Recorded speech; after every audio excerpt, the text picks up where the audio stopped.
I said, if I do this again, I'm going to get a ballroom built, and we're putting up our own money with the government is paying for nothing. You probably hear the beautiful sound of construction to the back. You hear that sound? Oh, that's music to my ears. I love that sound. Other people don't like it. I love it. So President Trump sounding off as demolition begins on the east wing of the White House to make way for his new $250 million ballroom. Not everyone is a fan. The View was breaking out into protest song.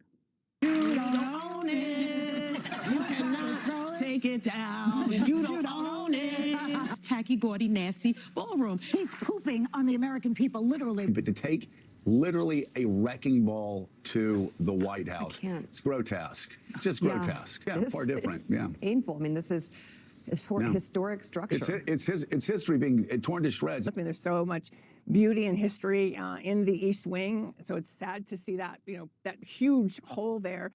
Caroline Levitt had a post about Teddy Roosevelt building the West Wing, Taft making the executive office into the Oval. You can make improvements. I'm a traditionalist. I love tradition, but I do think you can make improvements along the way. And to have a ballroom wouldn't be a terrible thing. Plus, taxpayers are not paying for it. That is so true. And remember, Nixon added a bowling alley, and Bill Clinton put mirrors above the beds. I understand Morning Joe upset. Mika knows a bad facelift when she sees one. Look, Dems don't understand Trump. Goes back to what he said, when I work my ass off. He does multiple things every day. That's what he's done all his life. Democrats will say, how can you work on this redesign when we have a war in the Middle East? He says, I'm actually working on the Middle East too. I'm also dealing with Putin and Zelensky. I got the border over here.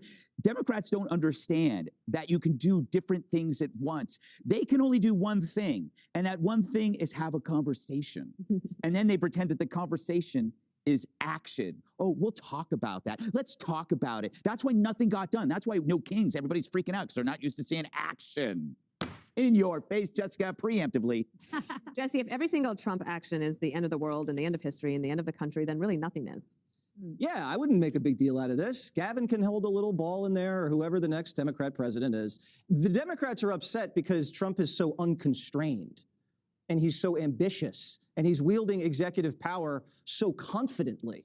And none of their presidents ever did, and nothing they can do can check his power. They feel like they've squandered the opportunity in the executive office to do grand things, to make peace deals, to redo the World Trade Order. And they're looking at a guy who they thought was just like a pockmark in history, come back and be a consequential president.